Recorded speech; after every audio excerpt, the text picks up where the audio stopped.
Hi guys, welcome to another episode of Get Cooked, where each week we'll be interviewing someone from within our rowing community. And this week I am really excited to be talking to the one and only Georgie Rowe. Georgie, welcome and thanks for joining me. Hi, good morning. So good to be here. So Georgie, you are a current member of our Australian women's rowing team and member of the National Training Centres. What's happening for you guys at the moment? Not too much really. We've had a few light weeks of training. Everyone's been sent home, so we're all at home now, just doing our bit to stay fit and healthy. I think the training regime will probably kind of start to ramp up a little bit in the next few weeks. So it's kind of been nice to deload a little bit and spend as much time with your family as you can and be in your home environment. And yeah, I'm pretty close to the beach, so that's been really great for me. Been spending a lot of time in the ocean, so yeah, it's been okay. It's just I'm ready to kind of get back to the centre. Hopefully it opens soon. Yeah, absolutely. Well, some of the news that we've had this week, particularly with the shutdown measures, I think you guys might be getting a bit excited, hopefully about a return to the centres and a return to training sooner rather than later, perhaps. Yeah, that would definitely be good. You hear all that chat about the NRL starting up again at the end of the month, and I mean, when we're a non-contact sport, I don't even I give a lot of people hugs at the training centre, but you don't really have to touch anybody if you don't want to. So we can definitely keep our distance within the centre. So yeah, we'll just see what happens. I mean, it's kind of nice being at home, like I said. So yeah, I'm pretty happy to go back. I'm getting a bit. I want to be around my mates. I miss my mates. I miss the coaches. I miss the staff. So yeah. Awesome. So let's talk about what you've been up to during this period of lockdown. 4 world records, a 4-minute, a 5K, a half marathon and a marathon. Now, that is totally incredible, but what makes you want to sit down and rip one of these out while everyone else is sort of maybe taking a bit of time to relax? Well, initially the half marathon, I mean, I mainly did that to get a few kilometres up for the interstate regatta, and it's a 21-kilometre row, and we're so used to doing that most mornings anyway, 20 plus Ks. So it wasn't so super overwhelming, but I've never done anything like it before in terms of the amount of time and distance on the rowing machine in like one hit out. So I don't know. The main purpose for that one was to get the Ks done. The marathon was crazy. Like, I don't know why I did that. I was talking to Sarah Pound about it, the full marathon and the half, and she said, maybe just start with the half. And that's what I did. And then the day I did the full marathon, I just my brother G'd me up a little bit. He messaged me. He was like, I reckon you can do the full. I reckon you can do the full. I'm like, I'll see how I feel in the morning. And I felt all right, felt pretty good. And I checked out what the split was per 500 that I'd have to hold. And I kind of thought, yeah, I reckon I can do that. It's just mentally, sitting there for 2 hours and 44 minutes, like that's a long time. So, and I actually didn't know how long it was going to take me. So, yeah, I just had to be in the right headspace, I guess. And I wasn't in a mood where I was changing the music and getting irritated and getting uncomfortable. I just was in a really kind of mellow mood. And I think that really helped me. And I just kind of accepted the fact I was going to be there for so long. And then it just was a lot easier. So it wasn't actually too hard, really. That's really interesting. So rather than sort of getting yourself G'd up to do it, it's almost about bringing yourself down a little bit and being in a different headspace to maybe when you're doing a 2K or the 4-minute or the 5K or something like that. Completely different. Yeah. It was just more like kind of finding your split and just being consistent and kind of staying with that. So, yeah. Yeah, absolutely. And at what point during that did you feel it kind of really landed on you and you were thinking, yeah, this is getting pretty tough now? I reckon I was about an hour in, and my brother, who was kind of in and out, he just pulled up because I was in his garage, right? So he's a tradie, he's an electrician. So he's coming to and from the garage getting tools and, spare parts or whatever. And he walked in, he goes, what are you doing? And I looked at him, I was like, the marathon. And he's like, how far in are you? I was like, 1 hour. And he's like, oh. And I looked at him and I was like, yep. Like, I still had an hour and 40 plus minutes to go. It was like, wow, that's a long time. Wow. But I wasn't really thinking about the time or the kilometres. I was just, I don't know. I can't really tell you what I was thinking about because I wasn't really thinking about much. I was just having funny conversations. I was playing with the split a bit and the rate and just kind of, I don't know. I was in a really weird headspace, I guess. Yeah, you and I maybe have a different definition of having a bit of fun, if that's the case. But something else I've seen you quoted as saying is that you have a good relationship with the ergo, which are words that I don't think I've ever heard anyone say.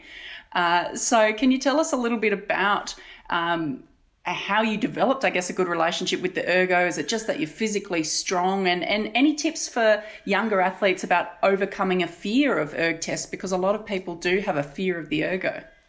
Yeah, I mean, the erg is a scary machine. And I think that's because we all know how much it hurts. And the harder and faster you go, the more it hurts. But it also hurts if you don't get a PB, and if you're just off or whatever, like you're so close to your PB, like that hurts just as much as a PB hurts, right?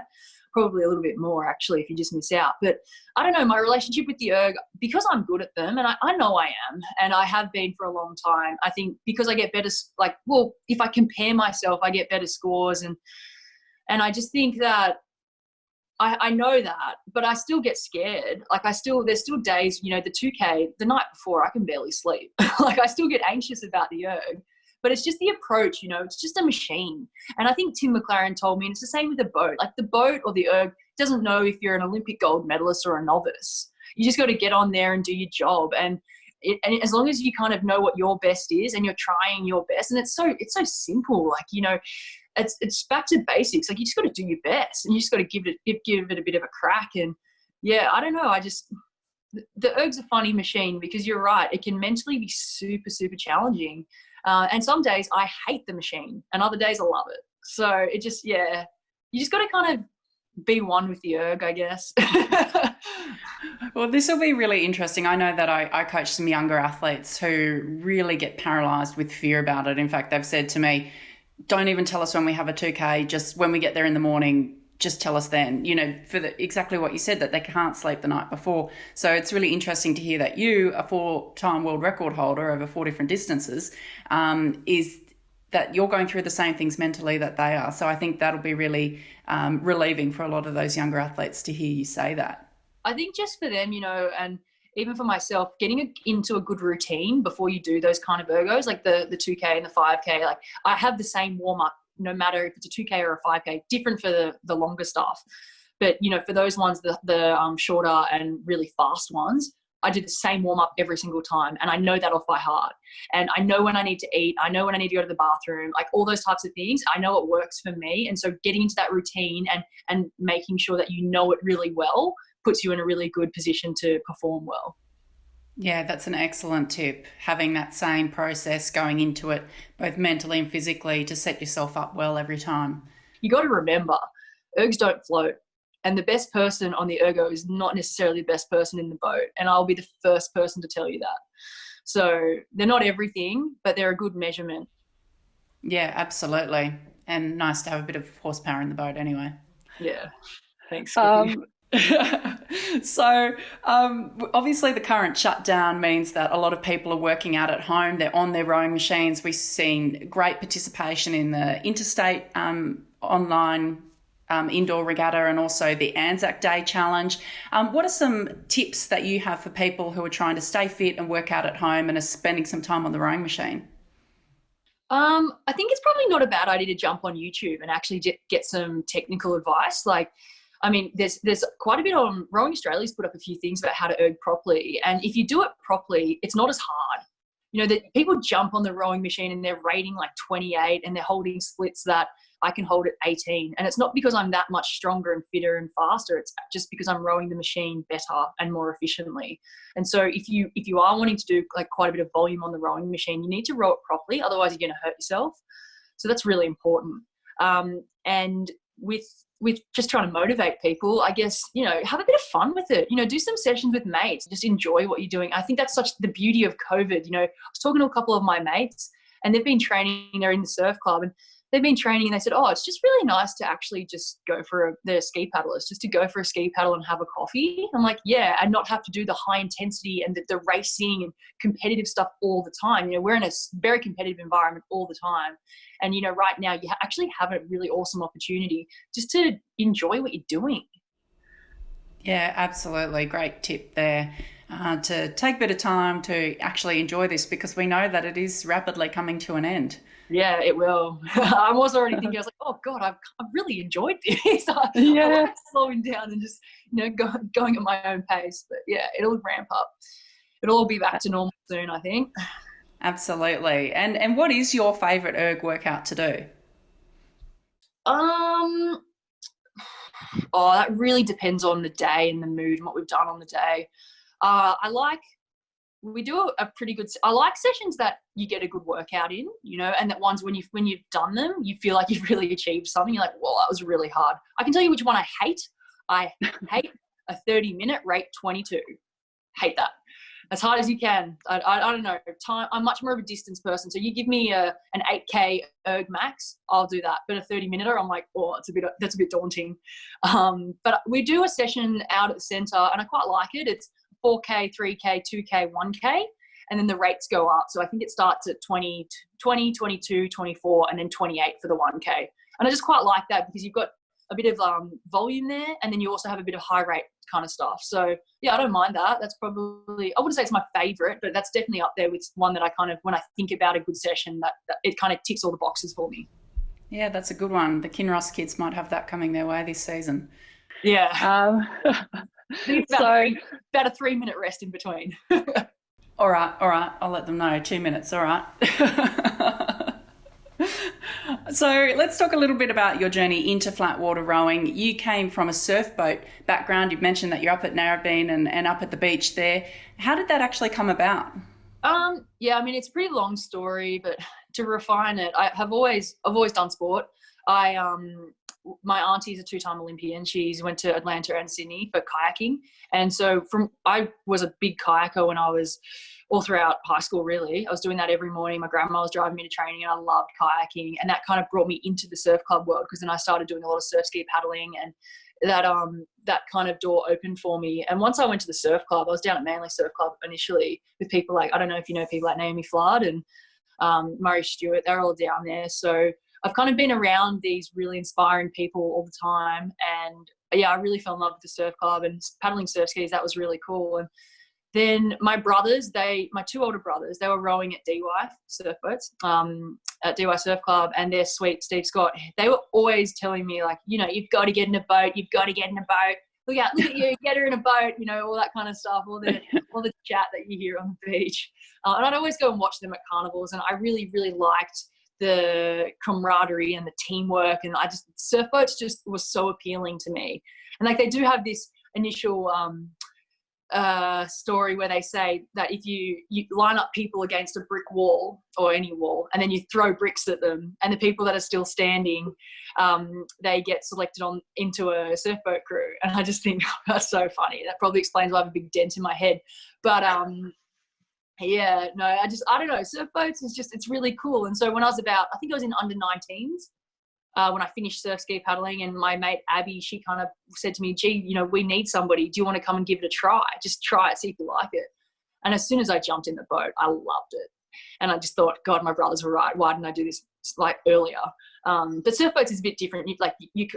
Then when I started, you had an under 23 team, and there was nothing younger than that. And so I was 19, so that was perfect for me.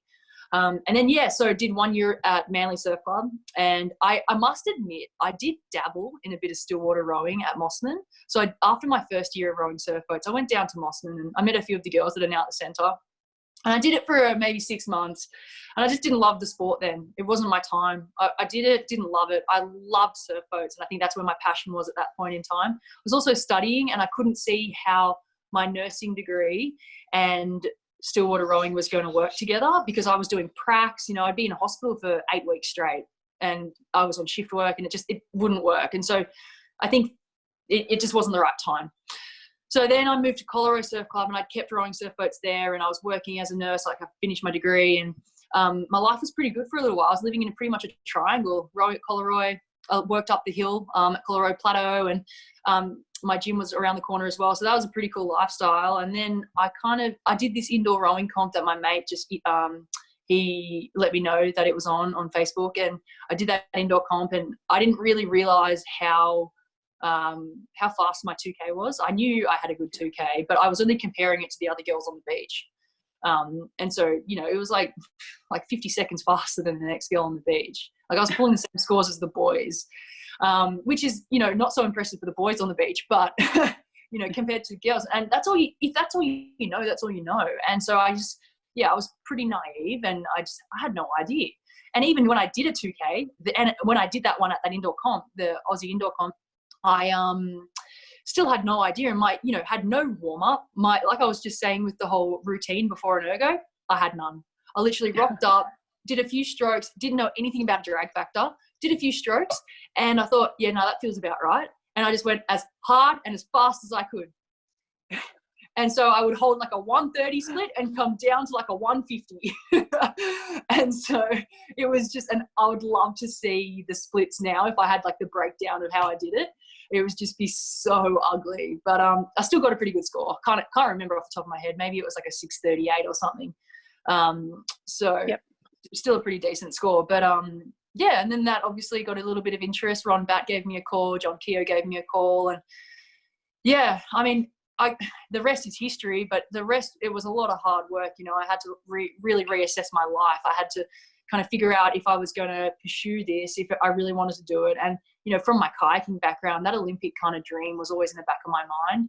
I've always kind of wanted to pursue that. It just looked a little bit different now that I was a little bit older. I've got, you know, bills, I've got responsibilities, and yeah, it was a bit tricky. So I had to kind of figure that out and get a good balance on what I was doing. And I spoke to my workplace. They've been super supportive of me, which is amazing. I'm very, very grateful for that. And then my surf club, they support me 100%. You know, they're always watching, and they love that I am so passionate about the surf club still. So as soon as I come home from when we've been overseas, they're the first people I go and see. I love going down there, having a coffee with the old guys and just having a chat. So yeah, like it's been a really, really different but awesome journey, and I'm really happy to be a part of it. It's an incredible journey and a really interesting story, and very unique in the rowing community, because a lot of people do come through flat water and stick with it. They generally come through schools or universities or clubs and learn to row that way. So it's really interesting to hear your story. And you've mentioned a little bit about your study in nursing and completing your degree, and how supportive your workplace has been. And you've actually continued working as a nurse throughout your competitive career. And in fact, you've been working this week during the COVID shutdowns. So tell us a little bit about that, and I guess how you balance that identity piece around Georgie as the athlete and the rower, but then also your nursing career and your passion for that. Yeah, nursing wasn't always my passion. You know, when I was studying, I was like, I don't even know why I'm doing this degree. Like, I kind of finished school, and I did nursing because it would give me a job, and I didn't want to do a degree that wasn't going to give me a job. And so that I also had 3 of my best mates from the surf club doing it at the same uni, and we were all starting at the same time. And I thought, wow, this is going to be good. This is going to be fun. And you know, with balancing nursing with training, when I first moved to the training center, before I moved to the training center, I was working 5 days a week and then still trying to do as much training as what the girls out at the center were doing. So I was getting like 5 hours sleep a night, because I would get up super early in the morning, like 4 o'clock, drive to UTS, train with the guys down at UTS. Then I'd come home, go to the gym, do ergs or whatever. And don't forget Sydney traffic. I'd sit in the car for 2 hours coming back from Haberfield to Narrabeen. Like it's not that far, just take ages. So there was a lot of time sitting in the car, and then I would do another session, and then I'd be working from 2 till 10. 5 days a week. And that really, really nearly killed me. The balancing thing, you know, as soon as I got to the training center, I thought, I'm still going to work as much as I can. You know, I need to be a wholesome person, and I'm going to work Wednesday afternoons on our day off, Saturday afternoons, and all of Sunday. Yeah, that lasted about 6 months. So yeah. It's really hard to balance it. It is. And just because I'm a nurse and have a degree and can do a shift, I am tired. I'm a human. We train so hard, and you need to acknowledge that. And it's taken me a long time. And people like Sarah Pound remind me all the time, because she knows I'm really bad at saying no. And I kind of like, you know, I see dollar signs in my eyes, and I'm like, oh yeah, I want the money. I don't need the money, but I want the money. You know, I want to just.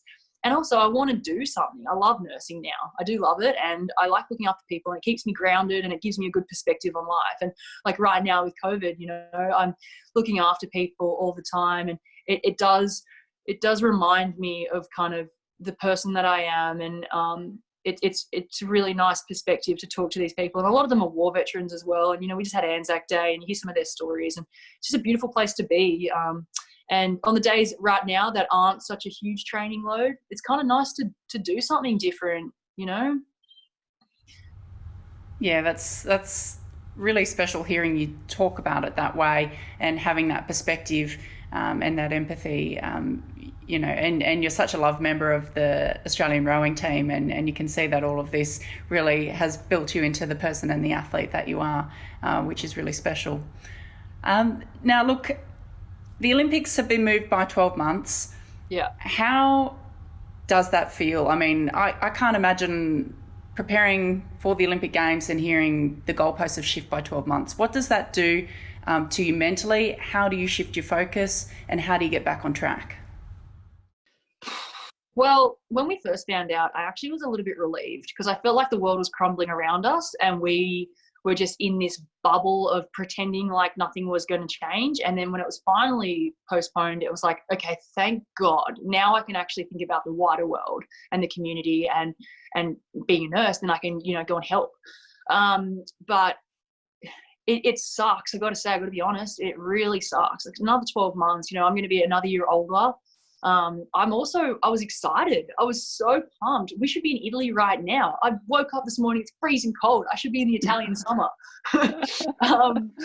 But I mean, for me, coming later into the sport, it's not such a terrible thing. It gives me another 12 months to get in better physical and mental shape and be around the sport a little bit longer. Also, I don't know, I was feeling a bit sad because I haven't been in the sport that long, and I know there's going to be a few people retiring after the games. Gives me another year with them, so that's kind of nice.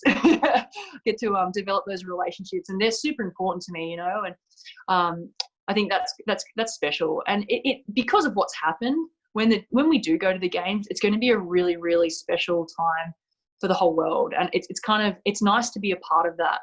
And I also think, like, I haven't been to an Olympics, so I don't actually have any expectations. I don't know what it's like. I haven't been waiting or training for 15 years for this one moment. So I actually feel like I'm in an all right mental state about it.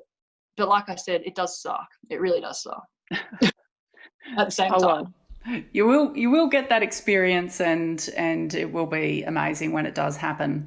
But we're all looking forward to following that journey, even though the goalposts have moved by 12 months. And one hard-hitting question from our listener, one of our listeners: how many Weet-Bix do you do? I'm really sorry to disappoint, but I don't eat Weet-Bix. I love a bit of fruit toast in the morning, and then I usually have a toasted sandwich after training. I don't know. To me, and I'm sorry if I offend anybody, Weet-Bix taste like cardboard, and I don't like them. I'm so with you. I'm so with you there. All right. I'll have porridge, but not Weet-Bix. I love a bit of porridge. What do you have on your porridge? Usually I'll just have like a bit of banana and some berries and a bit of yogurt. That's about it. Nice. Yeah, a bit of banana and cinnamon. Yeah, I'm a pretty simple kind of person. All right, well, let's go to our fast 5 questions, the last 5 questions of our little chat. What's your favourite rowing course to row on? Rowe Beach. Ooh, a little bit of a left field entry there. I like it. Top track to erg to? I've been thinking about this recently, and I'd say You're the Voice by John Farnham. That's so good. That's on my ergo playlist as well. Best piece of advice you've been given?